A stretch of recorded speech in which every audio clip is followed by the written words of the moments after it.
안녕하십니까. 오늘은 서양 미술로 보는 성서여행 19번째 시작해 볼 수 있도록 하겠습니다. 벌써 이제 창세기 시작해서 약 20회 가까이 지금 진행이 되고 있는데요. 오늘은 창세기 40장의 내용을 한번 같이 살펴볼 수 있도록 하겠습니다.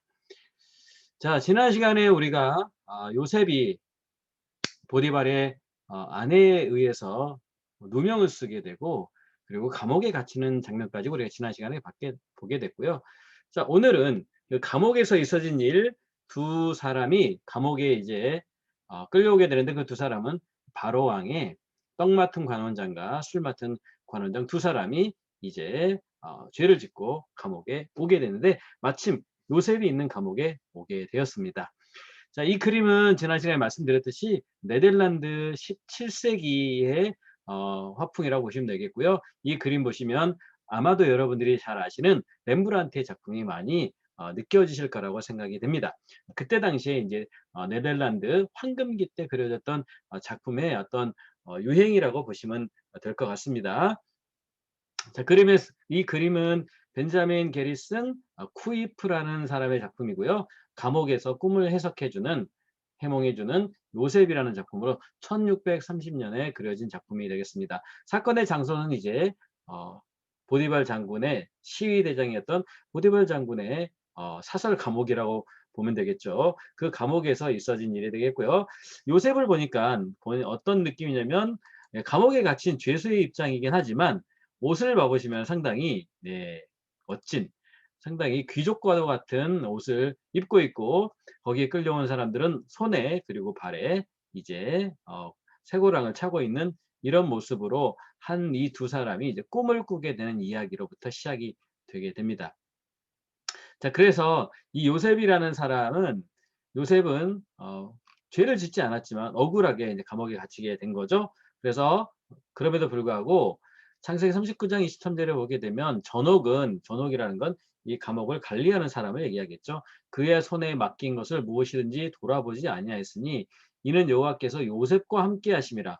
여호와께서 그의 범사에 함께 하셨으므로 형통케 하시게 된 거죠. 그리고 요셉에게 모든 것들을 맡겨서 이 감옥이 운영되게 되는 상황 가운데 이 두 사람이 감옥에 끌려오게 된 것입니다. 자, 창세기 40장이 이제 넘어오게 되면 그 두 사람이 어떻게 해서 감옥에 오게 됐는지에 대한 내용이 나와 있는데요. 그 후에 애굽 왕의 술 맡은 자와 떡 굽는 자가 애굽 왕에게 범죄하게 되죠. 바로와 그 두 관원장 곧 술 맡은 관원장과 떡 굽는 관원장에게 놓아여 그들을 시위대장의 집안에 있는 옥에 가두니 곧 요셉에 갇힌 곳이 되겠습니다.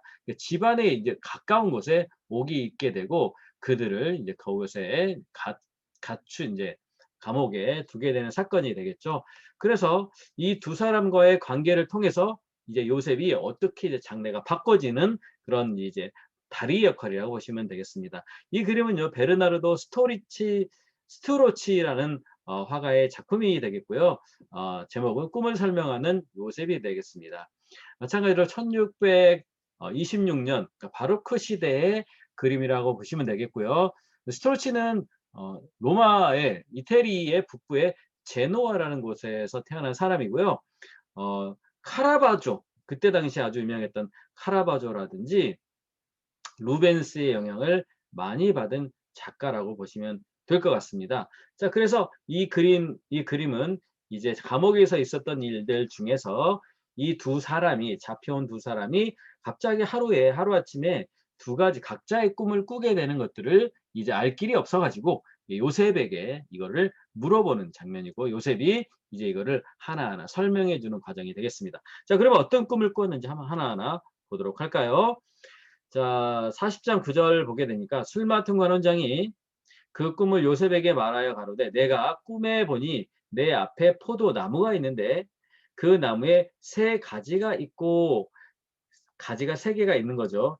싹이 나서 꽃이 피고 포도송이가 익었고 내 손에 바로의 잔이 있기로 내가 포도를 따서 그 즙을 바로의 잔에 짜서 그 잔을 바로의 손에 들였다라는 꿈을 꾸게 됩니다. 그래서 포도가지 세 가지가 있게 되고 그 가지의 열매가 맺히게 된 다음에 그거를 포도주로 만들어서 이 바로에게 올렸던 그런 꿈을 꾸게 된 거죠. 그러니까 되게 상서로운 느낌 아니겠습니까? 그래서 요셉이 그걸 해석해 주게 되는 거죠. 요셉이 그에게 이르되 이 해석이 이러하다 하면서 이 세 가지는 사흘이다, 3일이라는 거죠. 지금부터 사흘 안에 바로가 당신의 머리를 들고 당신의 전직을 회복하리니 당신이 이왕에 그 전에 술 맡은 자가 되었을 때 하던 것 같이 바로의 잔을 그 손에 받들게 되겠습니다라는 해석을 해주게 되는 거죠. 그러니까 얼마나 좋았겠습니까? 그래서 이 그림을 보게 되면은 이 사람이 바로 이제 요셉이 되는 거고요. 요셉이 이 사람이 바로 술 맡은 관원장이 되는 거죠. 이 술 맡은 관원장의 주위에 보니까 이 포도송이 가지가 이제 세 가지가 있게 되고요. 이 세 가지의 포도를 지금 잡고 있죠. 그래서 이 포도를 따서 이 포도 왼손에는 이제 포도주 잔이 있게 되고 이거를 바로에게 올리는 그런 꿈을 이제 요셉이 손가락을 세면서 하나, 둘, 셋 손가락 세 개가 펴져 있죠. 하나 3일 만에 네가 다시 전직을 회복하리라는 꿈을 이제 해석을 해주게 되는 거죠. 그러면 그 밑에 있었던 이 떡 맡은 관원장은 어떤 이제 떡 맡은 관원장을 한번 볼까요? 자, 떡 맡은 관원장은 지금 아주 자기도 꿈을 같이 꿨는데 자기도 좋은 꿈이 있을까봐 기대하고 있었는데 화가가 그리는 그림을 보면은 이 사람은 상당히 두려움에 쌓여 있게 되고요. 이 사람, 즉 빛이 여기에서 와서 이쪽에서 와서 누구를 비추고 있습니까? 요셉을 지나서 이 술 맡은 관원장을 비추고 있고 이 사람은 빛이 없는 가운데 있는 거죠. 그러니까 이 사람은 장차 전직이 회복될 거라는 좋은 징조로서 빛이 비쳤다고 보시면 될 거고 이 사람은 어두운 미래가 이제 기다리고 있다는 것을 이제 명암을 통해서 암시해 주고 있습니다. 그리고 이 사람은 지금 머리에 떡 광줄이 세 개를 가지고 있는데 이 공중에 있는 새들이 와서 이거를 쪼아 먹는 장면으로 묘사가 되어 있습니다. 그 다음 장면 한번 가볼게요. 네, 여기는 보게 되면 이 그림은 프레드리 비렐름 섀도우 이게 독일 사람인데요. 정확히 제가 발음을 하는지는 잘 모르겠지만 여튼지 간에 이 섀도우라는 사람은 아버지가 조각가였고 이 미술가의 집안이라고 보시면 되겠습니다. 그림은 1816년도에 꿈을 설명한 요셉이라는 그림의 작품이 되겠고요. 이거는 그림 오일의 캔버스가 아니라 이거는 프레스코 벽화가 되겠습니다. 자, 여기 보시게 되면은 여기는 현장은 이제 감옥이 되겠죠. 똑같은 장면입니다. 다른 화가를 통해서 이제 다르게 이제 나타났는데 요셉은 아주 편안한 자세를 통해서 어린 나이가 되겠고요. 감옥에 갇혔지만 지금 쇠고랑을 차지 않았죠. 그리고 그를 맡았던 이 간수들이 모든 것들을 요셉에게 다 일임을 했기 때문에 그들은 아주 느슨한 표정으로 지금 감옥을 지키고 있는 표정이 되겠죠. 그리고 이것은 이제 여기가 어두운 감옥이라는 것을 이제 암시하고 있습니다. 한 사람은 지금 표정이 많이 어둡죠. 예, 표정이 많이 어둡고요. 자, 여기 있는 사람은 적극적으로 자기가 꾼 꿈에 대해서 설명하고 그에 대한 해석을 요셉으로부터 듣게 되는데 마찬가지로 요셉이 손가락 3개를 여기서 펴고 있습니다. 자, 이 사람은 물어보지 않아도 있는 떡 맡은 관원장이 되겠고요. 이 사람은 술 맡은 관원장이 되겠습니다. 자, 이 떡 맡은 관원장이 꿈을 꿨는데 이 꿈이 다시 보시면 네. 자, 그림 여기 벽에 두 가지 그림이 이렇게 나타났죠. 자, 이 그림 조금 클로즈업 해볼게요. 자, 이 사람이 꾼 꿈은 이렇습니다. 자, 머리에 떡광주리가 있는데 새들이 와서 그걸 먹는 꿈을 이 사람은 꾸게 된 거고요. 자, 오른쪽에 있는 떡 맡은 술 맡은 관원장은 이제 잔에다가 포도주를 따라서 이제 바로에게 바치는 이 장면을 꿈을 꾸고 요셉에게 그거를 설명하는 장면이 되겠죠. 자, 떡 맡은 관원장은 어떤 꿈을 꿨는지 보도록 하겠습니다. 자, 떡 굽는 관원장이 그 해석이 기람을 보고 요셉에게 이르되 나도 꿈에 보니 흰 떡 세 광주리가 내 머리에 있고 그 광주리에 바로를 위하여 만든 각종 구운 식물이 있는데 새들이 내 머리에 광주리에서 그것을 먹어버렸습니다라는 꿈을 이제 요셉에게 알려주게 됩니다. 그런데 요셉이 그 꿈을 이렇게 해석하게 됩니다. 자, 이 해석은 이러하니 새 강림의 사흘입니다. 지금부터 사흘 안에 바로가 당신의 머리를 끊고 당신을 나무에 달리니 새들이 당신의 고기를 뜯어 먹겠습니다라고 하게 됩니다. 그리고 3일 있다가 애굽 왕 바로가 이 두 사람을 불러서 한 사람은 전직을 회복하게 되고 또 한 사람은 이제 형장의 이슬로 사라지게 되는 꿈을 꾸게 되죠. 그렇게 해서 요셉은 꿈을 잘 해석하는 사람이었고요. 그 꿈대로 다 이루어졌습니다. 그리고 이제 다음 시간에 볼 내용이겠지만 바로가 꿈을 꾸게 되고 그 꿈을 해석하는 장면을 다음 시간에 보도록 할게요. 자, 이렇게 창세기 15장부터 지금 창세기 50장 그리고 출애굽기까지 이어지는 하나의 큰 역사의 그 흐름들이 있는데요. 그 흐름은 창세기 15장에 나타난 하나님과 아브라함과의 약속, 언약의 내용에 따라서 그 모든 것들이 이루어지게 되는 그런 과정으로 큰 맥락을 이루고 있거든요. 그래서 창세기 15장의 내용을 잘 알지 못하면 사건이 그냥 건건이 이해할 수밖에 없지만 창세기 15장에 있는 아브라함과의 언약을 잘 이해하시면 앞으로 모세 때까지 어떻게 이루어져 가는지에 대한 것들을 이제 줄기로 확 잡을 수 있을 것 같아요. 이 장면은 이 사람이 아브라함과 사라거든요. 아브라함과 사라 함께 이제 횃불 언약을 하게 되는데 이 언약하는 내용을 한번 여러분과 함께 보도록 하겠습니다. 조금 클로즈업 해볼게요. 자, 여호와께서 아브라함에게 이르시되 너는 정령이 알라. 내 자손이 이방에서 객이 되어 그러니까 아브라함의 자손이 이방에서 객이 된다는 거죠. 그리고 그들을 섬기겠고 그들은 400년 동안 내 자손을 괴롭게 하리니 그 섬기는 나라를 내가 징치한다는 건 벌하겠다는 내용이 되겠고요. 그 후에 내 자손이 큰 재물을 이끌고 나오겠다고 합니다. 그래서 아브라함의 후손이 이방에서 객이 되어 400년 동안 종살이하는 일이 있게 되고 그때 이제 하나님께서 그 나라를 벌을 하는 일이 있게 되고요.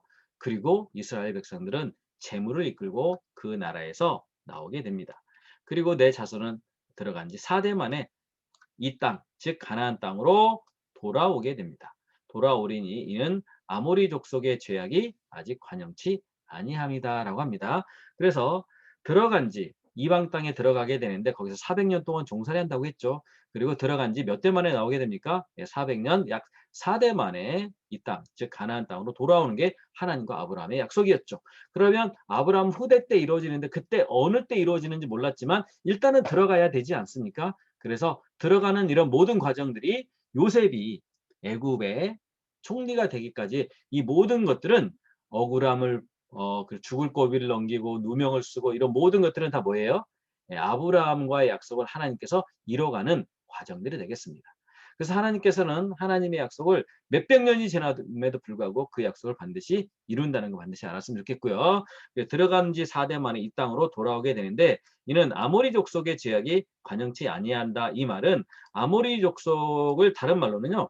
가나안 족속이 가나안 땅에 살고 있는 가나안 족속이 7족속이 있었지 않았습니까? 그 족속 중에 아모리 족속이 가장 대표적인 족속이라고 보시면 됩니다. 그래서 가나안 족속이라고 하기도 하고 가나안 땅에 사는 사람들을 혹은 아모리 족속이라고도 해요.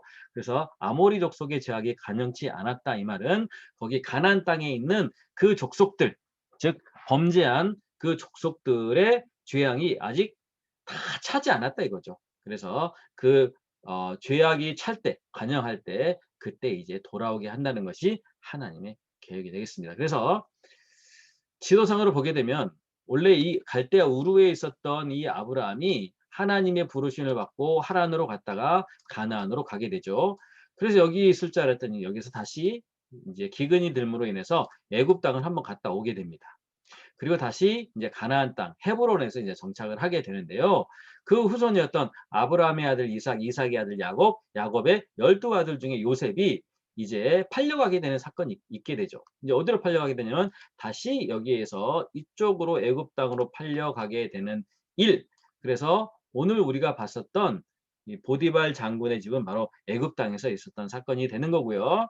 그리고 이 애굽 땅에서 총리가 됨으로 말미암아 이제 가나안에 있었던 야곱과 열한 형제들은 다 애굽으로 이주하게 되면서 이제 창세기 15장 아브라함과 약속이 이제 현실이 되어가는 과정들을 다음 시간을 통해서 계속 볼 수 있도록 하겠습니다. 자, 다음 시간에는요, 이제 요셉이 꿈을 잘 해석하여서 바로 왕으로부터 이제 총리로 이제 위촉받게 되는, 지명받게 되는 그런 사건에 대한 그림들을 여러분들에게 소개할 수 있도록 하겠습니다. 오늘 순서는 여기까지 마치고요. 여러분께서 항상 구독과 좋아요 잊지 마시기 바라겠습니다. 다음 시간에 또 뵙도록 하겠습니다.